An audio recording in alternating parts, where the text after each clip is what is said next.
Hello ভাই বন্ধুরা, this Rajib, welcome to another brand new video. অবশেষে শাকিব খানের নতুন সিনেমায় চুক্তিবদ্ধ হইল। আবু হায়াত মাহমুদ এই সিনেমার পরিচালক। তবে এখানে নায়িকা নিয়ে কিন্তু একটা দুয়াশা রয়ে গেছে গা। অনেকেই বলতেছে এই সিনেমাতে নায়িকা হিসেবে থাকতে পারে নেহা, আবার অনেকেই বলতেছে এই সিনেমাতে নায়িকা হিসেবে থাকতে পারে অপার বাংলার সিরিয়ালের অভিনেত্রী, পাখিখ্যাত অভিনেত্রী যারা বলি আমরা মধুমিতা সরকারকে। তবে এখন দিন শেষে দেখা যাক, অগ্রিম কথাবার্তা বললে তো আর কোনো লাভ নাই।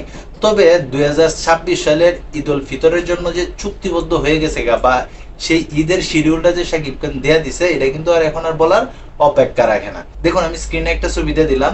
এখানে কিন্তু প্রযোজক এবং পরিচালক দুজনেই আছে। তবে তারা অবশেষে চুক্তিবদ্ধ হয়ে গেছে গা ফাইনালি।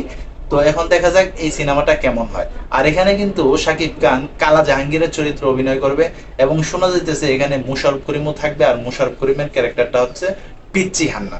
তো 90 দশকে ঢাকার যে গ্যাংস্টার গুলো ছিল, ওই বিষয় নিয়ে কিন্তু এই সিনেমাটা নির্মাণ হইতে যাইতেছে। তবে এই সিনেমার নাম যতটুকু লম্বা, এইটা নিয়ে কিন্তু অনেক দর্শক বা ভক্ত যারা আছে শাকিব খানের, তাদের কিন্তু অনেক আপত্তি আছে। কারণ এই নাম মহস্ত করাটা একটু কষ্টসাধ্য বিষয় হয়ে যায়। আর এত বড় নাম পোস্টার মাঝে কেমনে লিখবো, এটাই কিন্তু এখন চিন্তার বিষয়। তবে যাই হোক, শাকিব খানের সিনেমা মানেই নতুন কিছু, শাকিব খানের সিনেমা মানেই ধামাকা ব্যবসা, শাকিব খানের সিনেমা মানেই কিন্তু মানিব্যাগ গ্যারেন্টি। এখন এই যে নতুন একজন প্রযোজক সিনেমাতে ইনভেস্ট করতে আসছে, দেখা যাক এই সিনেমাও নাকি আবার বরবাদ বা তাণ্ডবের মতো পাইরেসির কবলে পড়ে কিনা।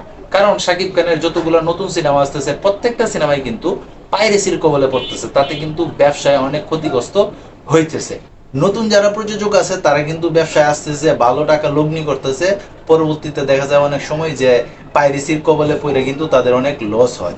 এই বিষয়টা কিন্তু সবার এখন মাথায় রাখা দরকার, তারা যেন কেউ আর এইরকম ভাবে সিনেমা পাইরেসি না করতে পারে।